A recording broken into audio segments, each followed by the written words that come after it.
section, Krishna is going to reveal that how he has energies. He's not just like, oh, God is there, and then he's just like has no connection with the universe. How he's going to explain how he is related to the world and how he is related to us. Make sense? He's going to explain in this next section. Okay, you want me to love, but what is our connection? Because he's saying, if you hear about me, you will develop love for me, your mind will become attached to me. So naturally the question is, why should I have loving relationship with you? What is our deal? Like, why, how are we related? So that's what he's going to explain, that how he's the source of everything. Because once we hear properly, then we also will, we can see Krishna everywhere. That is the purpose we are hearing about Krishna. So that's why Krishna is going to now explain about him in detail, that he has not explained before in the Bhagavad Gita, so that we will be able to see Krishna everywhere. And one is, he is the source of creation, and the second, he is within the creation also. So he is not just created and he is away from it. He is the source of creation, and he is also present within the creation. So we are going to see how he is the source of creation, how he is within the creation, both. So we will start. I have only put some verses here, but there is most important verse 4 and 5. If you have time after we discuss, please go, and I'm putting it in the chat. Read the verses and the purports for 7.4 and 7.5. Very important verses. They show how the 7.4, verse 7.4 says that Krishna is the source of all material energy. He says, earth, water, fire, air, ether, mind, intelligence, and false ego. All together, these 8 constitute my separated material energies. It is, Krishna uses the word my.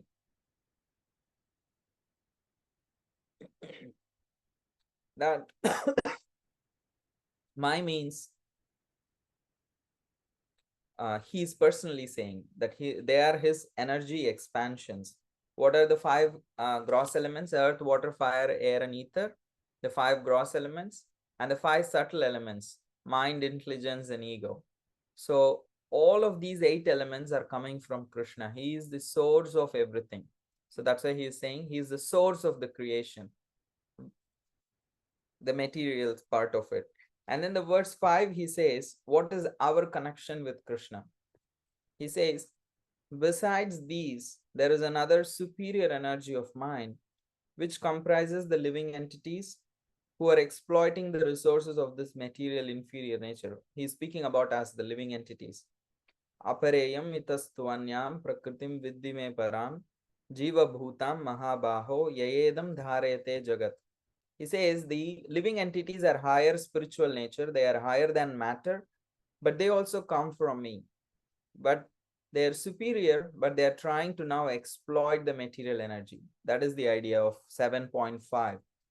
So he's basically saying how we and the world both come from him. But one is an inferior energy, one is a superior energy. Who's inferior? Who is inferior? Superior? We are superior, and the gross elements and subtle are inferior. Inferior. Any guess why we are superior? Even though they both are coming from Krishna, why are we superior and why is the matter inferior? Because we can manipulate the others.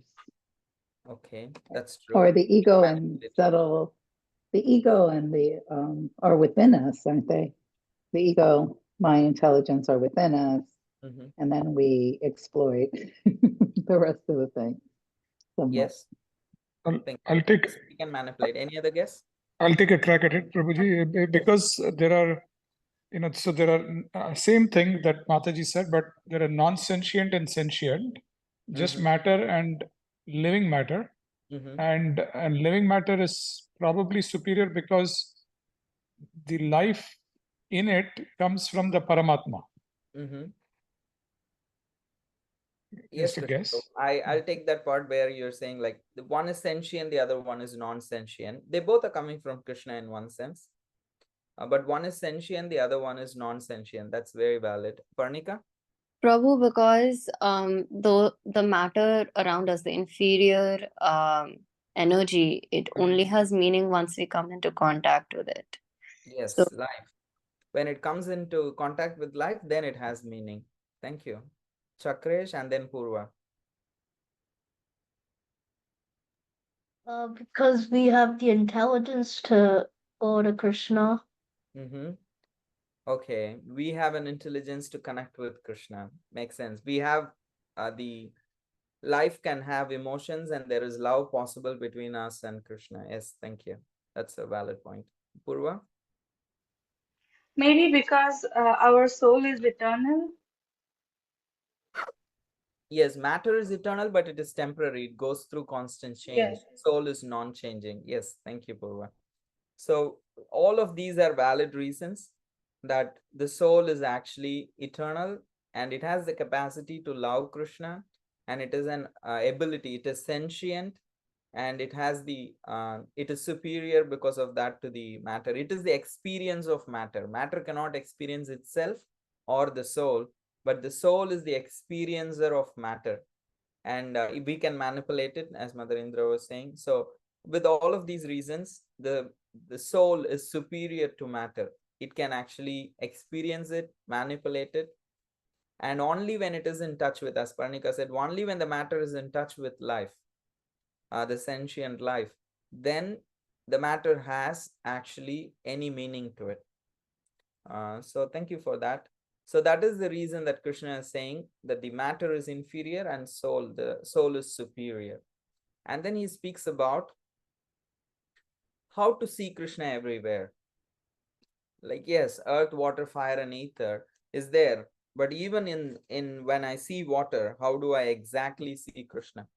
Says, and also Krishna says that how in this world anything that we see is a combination of these two energies.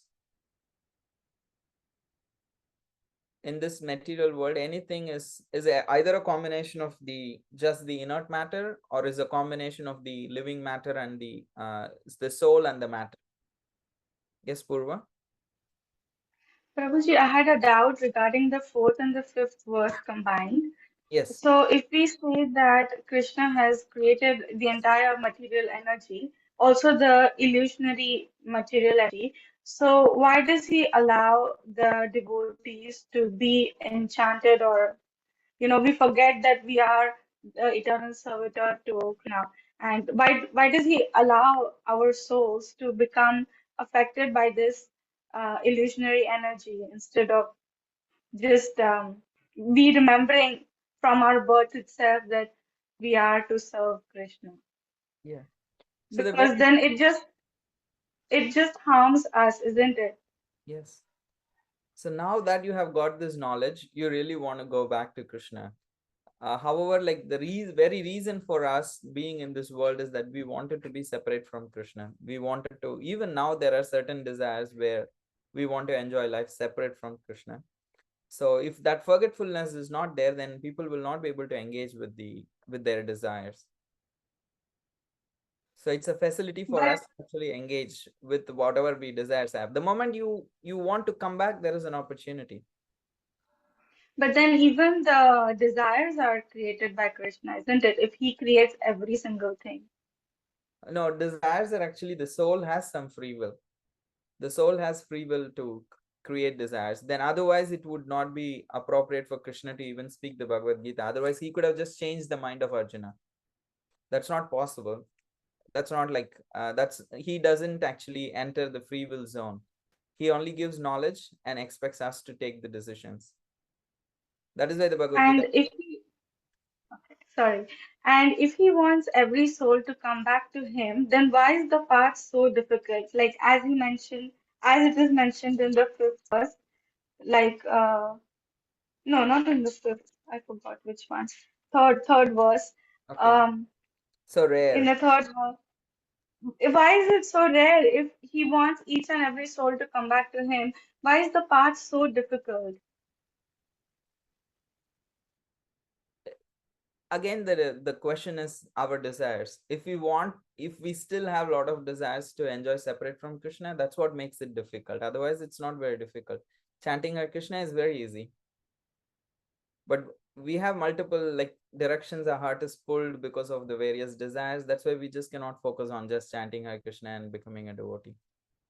It's simple, but it is Yes, not but easy because of the desire. So the whole process of bhakti is to let go, transform those desires, and let go of those unnecessary ones, and gradually transform it. but then in the fifth verse again it is said that uh, that we are actually liberated when we give up even the idea of becoming one with God. So then how does this fit into the earlier explanation that we give up our desires, all our material desires, by chanting Hare Krishna mindfully, and then with that chanting we want to go back to God, but then yet we have to even give up that material desire to go back to God. So going back to God is not a material desire, it is a natural desire. What Prabhupada is saying is some of the spiritual practitioners think they are God. So have you seen this t-shirt? I was an atheist until I realized I am God. So that part Prabhupada is saying, if we think we are God, which is against the verse that Krishna is saying in the fifth, we are not God, we are an energy of God. So he's saying that desire one has to give up in order to achieve spiritual perfection. We cannot think I am God and also achieve spiritual perfection. Does it make Okay, sense? makes sense. Yes. Thank you, Purva. Purva is like, okay, Prabhu, I'll leave you today. No, no. I'll spare you. Thank you very much. Thank you. So the verse 6 is saying that how Krishna is like this world is a combination of matter and spirit. And from the verse 7 is one of the most important verses where Krishna says that how there is no truth superior to me. He is the underlying cause of everything. He says that everything rests upon me as pearls are strung on a thread. So that Krishna is holding all of this material energy together. So the world exists, as Prabhupada always would say, that there are huge planets floating in the sky because Krishna has designed it such a way. So he says, like, even a cotton ball does not float in the air, but how is this huge planet suspended in air like a cotton ball is like floating? Because Krishna has designed energy. There is gravity inside, but why not there is gravity outside? Because it's done by design. And so the whole thing that from verse 8 onwards, Krishna is going to explain what are the how can we actually see Krishna in this world.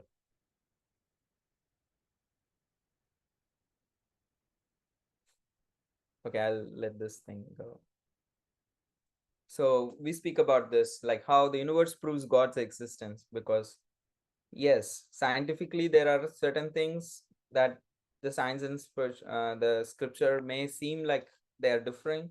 However, if we go into the scientific theories itself, they cannot answer certain things. So that is the weak points that we catch hold on to. Usually Srila Prabhupada emphasize those points. Okay, if everything started with a bang, but where did all the matter come from for the bang to actually happen? And who initiated the bang? So what is that thing that actually precipitated that particular bang? And also, how did such order and design come about just by a random explosion? So these are some of the questions that remains actually and accepted by the scientific circles also, that the same, like they will ask where, if you say everything comes from God, and they will ask where did God come from? And the same question they are also faced with. If everything comes from the bang, where did the matter come from before that existed before the Big Bang? So the same question, either you believe in a mass of matter as a matter of faith, or you put faith in a supernatural being who is God. So faith is there in both cases, whether be it science or be it spirituality. There are things which are beyond our logic. And even scientists cannot answer this very simple question like, okay, the bang occurred, we agree. But if the bang is the source of everything, then where did the matter come from before the bang? So then again, they put faith in the matter, and we put faith in the God. So it just they are like kind of averse to accepting a supernatural being because that goes against science according to them. However, faith is there in even in science also, and these are the three questions that don't have answer even in the most widely accepted theories that we origin theories. Just a minute, I'm having I'm having to multitask. What's the time? So the 7.8, Krishna is saying how he is the taste of water, is the light of sun and moon, the syllable Om in the Vedic mantras, and sound in ether and ability in man. So any guess, what is the commonality in all these things?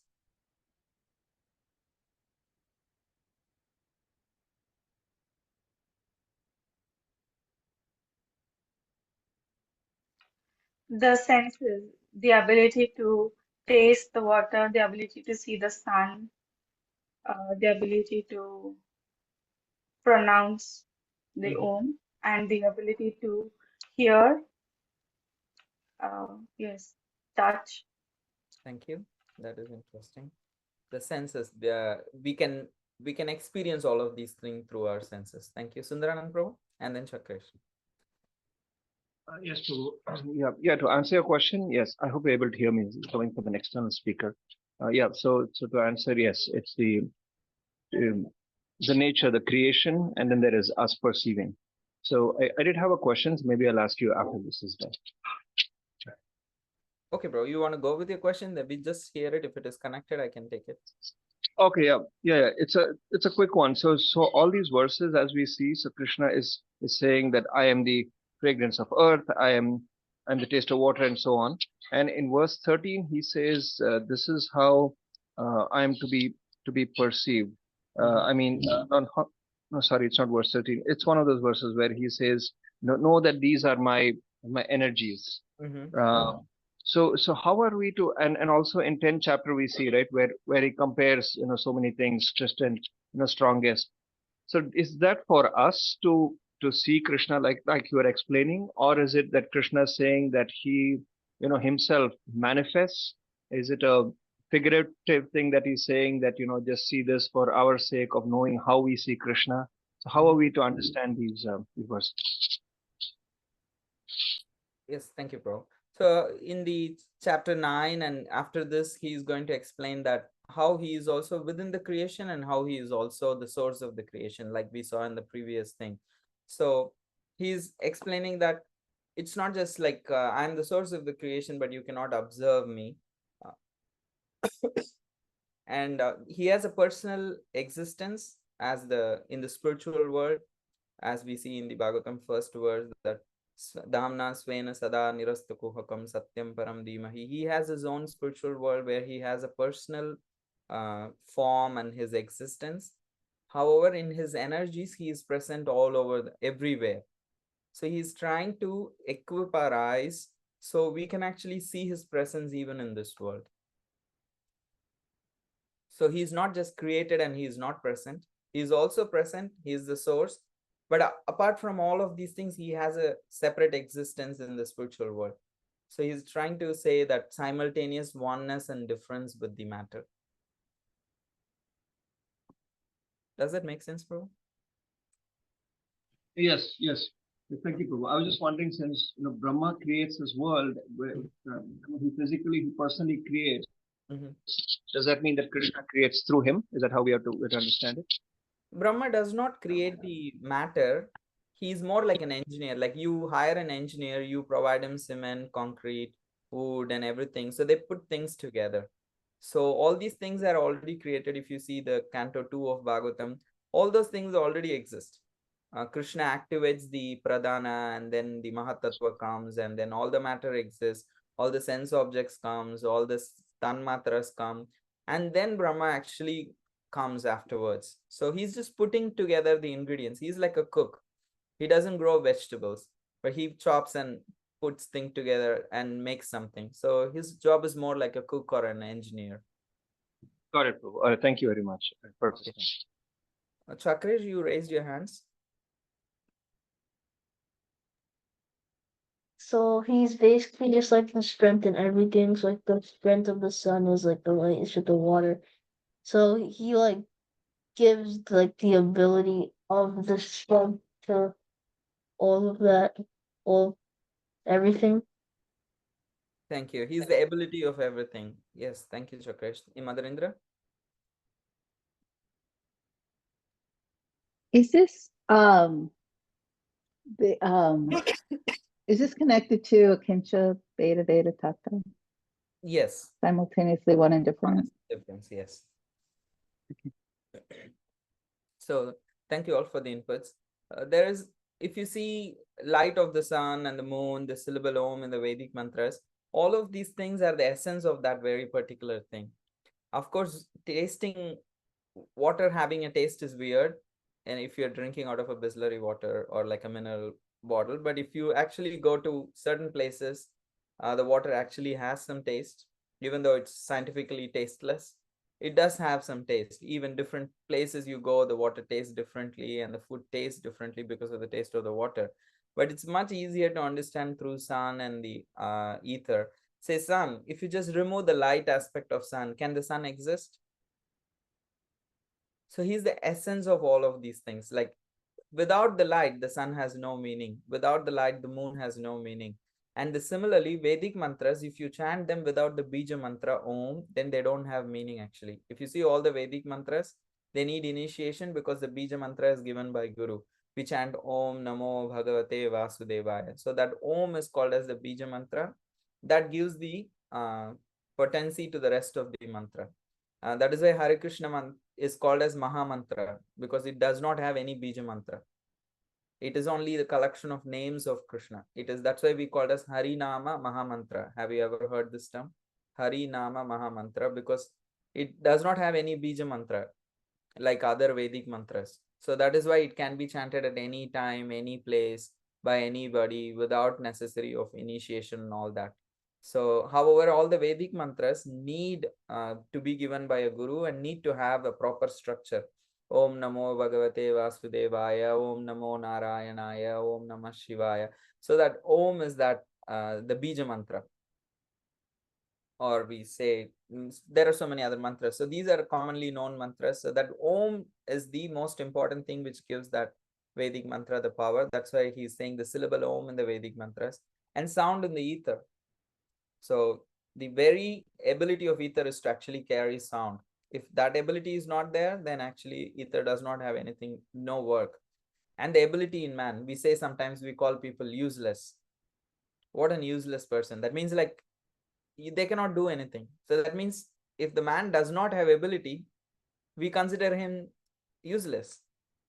So that's why he's saying all the ability that we have, either the intelligence or the physical ability or the intellectual ability that we possess, without that there is no use for our, we cannot manipulate the matter, we cannot achieve anything, we cannot do anything. And that means like we need that ability. So that is also coming from Krishna. So without that we will be considered useless. So with all of these, Krishna is like trying to impress that how to see Krishna everywhere. The creation reminds us of Krishna in two ways. One is the source of creation, one he is within the creation. So now we know, okay, I'm speaking, I'm intelligent, I'm making artistry, or I'm coming up with ideas, but still there is that ability is coming from Krishna. Sarvasya chaham hridi sannivishto, the memory, the remembrance, the forgetfulness, everything is coming from Krishna. So we can be grateful for that. And if you read the verses 9, 10, 11, and 12, and 13, so we can see how, especially 9, 10, and 11, that how Krishna, you can see him in the various aspects, that I am the original fragrance of the earth, I'm the heat in the fire, I'm the life of all that lives, I'm the penances of all ascetics. So in this way, he is like kind of